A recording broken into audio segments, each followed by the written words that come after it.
A very warm welcome to another episode of Digital Mandate, a special podcast series hosted by Tech Disruptor Media.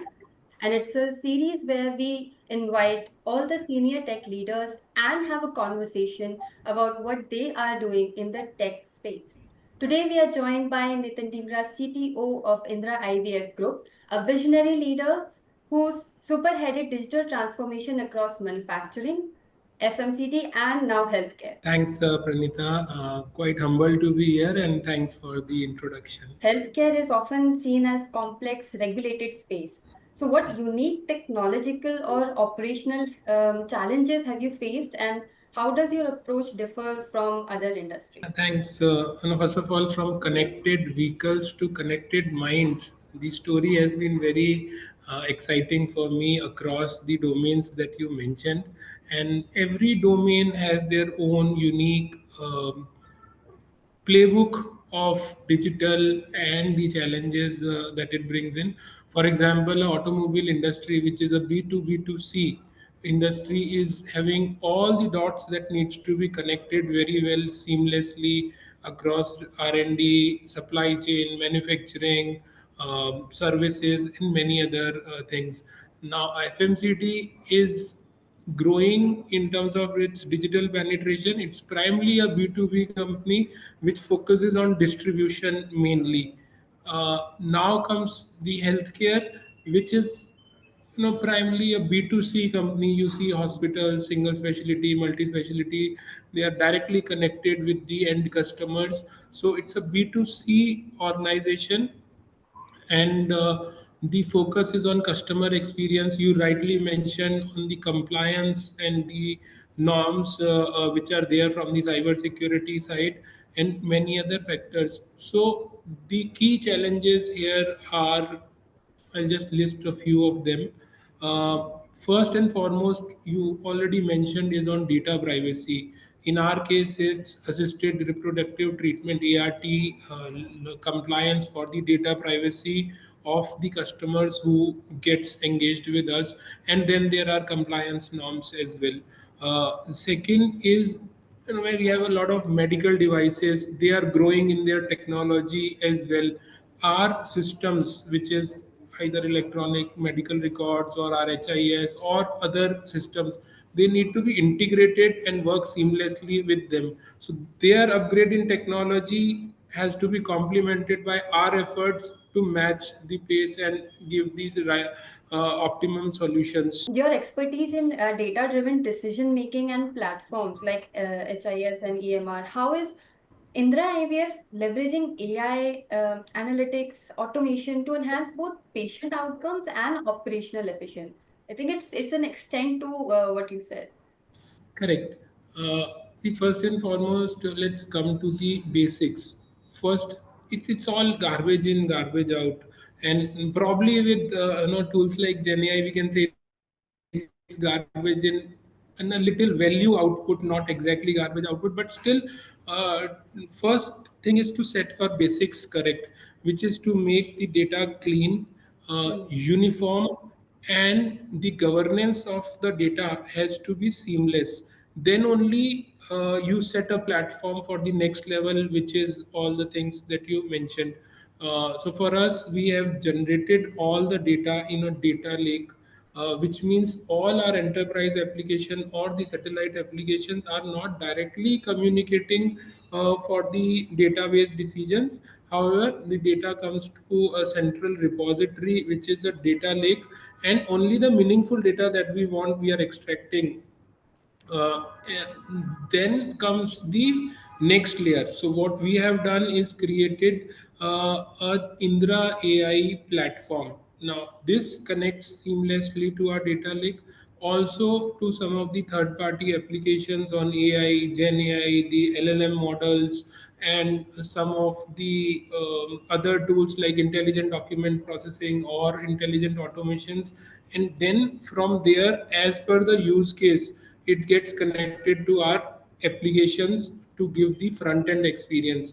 For example, if you want to give a personalized experience on a WhatsApp to our customer, then the dots would be connected be connected from HIS to data lake, from data lake to OpenAI. A query which is in a reinforced trained model gets sent to OpenAI, and from there the output goes to the customer facing tools like WhatsApp, and with the personalized experience it goes. So this is how we are solving this and making sure that the data consistency and uniformity is the key to solve all these things. And while this is on the customer side, we are also very focused on our own employees, because tech has grown a lot, and with that maturity, uh, our employees should be doing value added work. They should be doing first time correct things, and hence intelligent automation for our operational efficiency we have also introduced. Now we see close to 95% first time correct, with the human bias or the human errors being reduced, because tech is doing the repeated and non-value added things.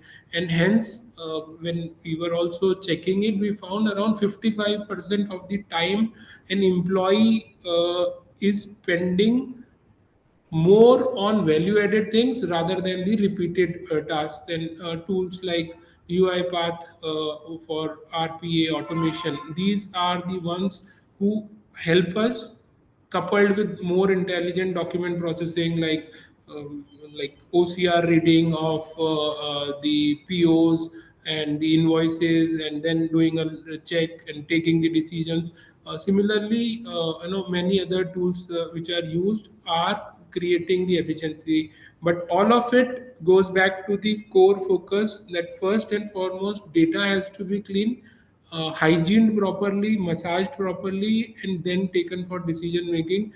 And of course, we solve business problem from it rather than a tick in the box. Yes, sir, you very well said that the technology is transforming very quickly, and that brings me to the topic that we were discussing, cybersecurity. So, healthcare data, as you mentioned, is highly sensitive. So, how do you navigate the tension between innovation and robust cybersecurity, especially with frameworks like HIPAA or India's DPDP Act? Yes, a very, very valid question, Nita. And in context of healthcare, it is 2x or 3x more important, because we have patient data, and we have heard of so many ransom attacks happening on the hospital chains. At Indira IVF, we are doing, I would say, four major initiatives. First and foremost is to take the state of the art advanced tool, like for our security operations center. It is GenAI enabled, and it can understand the vulnerabilities and report back to us. So the state of the art tools are very mature, and they take care of all the vulnerabilities which are there, not only for us but for the entire universe. And adopting them safeguards us to a large extent. And then there are tools for leakage prevention. There are tools to test the vulnerability.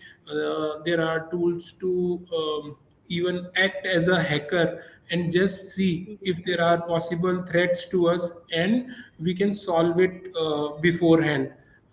Still, saying that in this world we cannot be 100% assured. What we also prepare ourselves is to be able to create a resilience, that in case something happens, in 6 to 8 hours everybody has a nice sleep, rather than the anxiety of the cyber threats. So in case anything happens, the resilience is created in that time frame. This is where we aim from the tools perspective, without naming the ones that we have onboarded. The second part is to build a robust privacy framework and a policy which can be cascaded to every employee, and at times mandated that everybody should go through it, so they understand the importance of data privacy in context of our organization. They understand what the organization is doing and what are the do's and don'ts they should follow. And the final, last, not by any means least, is something you also mentioned, DPDP and all the compliances. because the government of India is also very cautious, and a new law came in this year. We are getting into an implementation of the same, where layer by layer we have seen all our IT applications and the possibilities of compliance and non-compliance to such laws, and ensuring that the overhauling happens.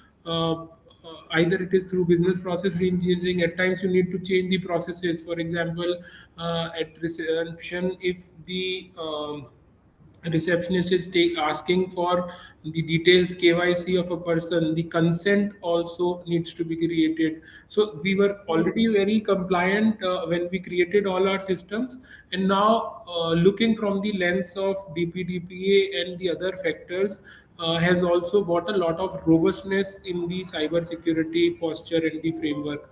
And this continues to be a perpetual exercise. It may not have a finite date when we can say now everything is compliant, because as we make something compliant, the new interventions, especially from digital transformation, keeps on happening.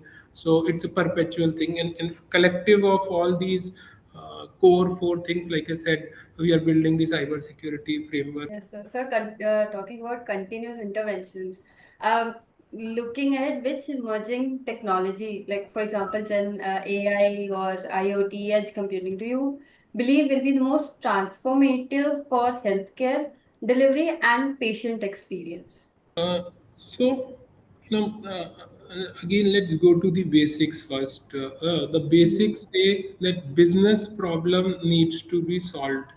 Now, the Mm. technology is an enabler to that. At times, you may have a very complex problem, and a small two pages application with a one or two workflow can solve that, and it creates a Pareto of that 20%, which creates 80% of the impact.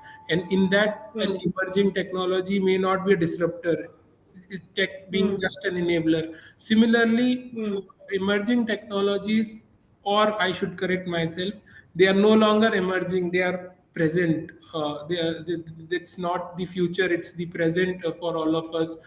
We see the penetration of Gen AI and other stuff. It is rampant all across. So these technologies are to be seen from the lens of enablers. Let's take Mm. example of the tools like you said mentioned. If in our context we want to create empathy, give a generative output basis the conditions of a customer, or we Mm. want to give some reference material for our employees, doctors, or anyone from guardrails that are created within the organization. In all such Mm. cases, Gen AI becomes the best enabler. Other tools may create a long journey of implementation, and may or may not give us accurate results as compared to a Gen AI tool.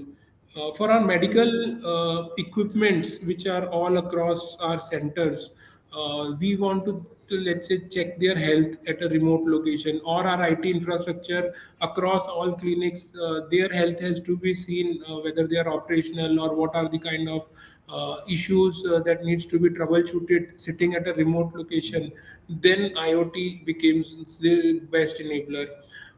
If you want to showcase something in a pictographic format about to the patient and tell them about the treatment and other things, or in some advanced cases may not be applicable to us, but in advanced cases where surgery is to be done uh, from a remote location, taking the expert advice of a doctor which is not in the same geography, then tools like AR VR becomes the right tool for you.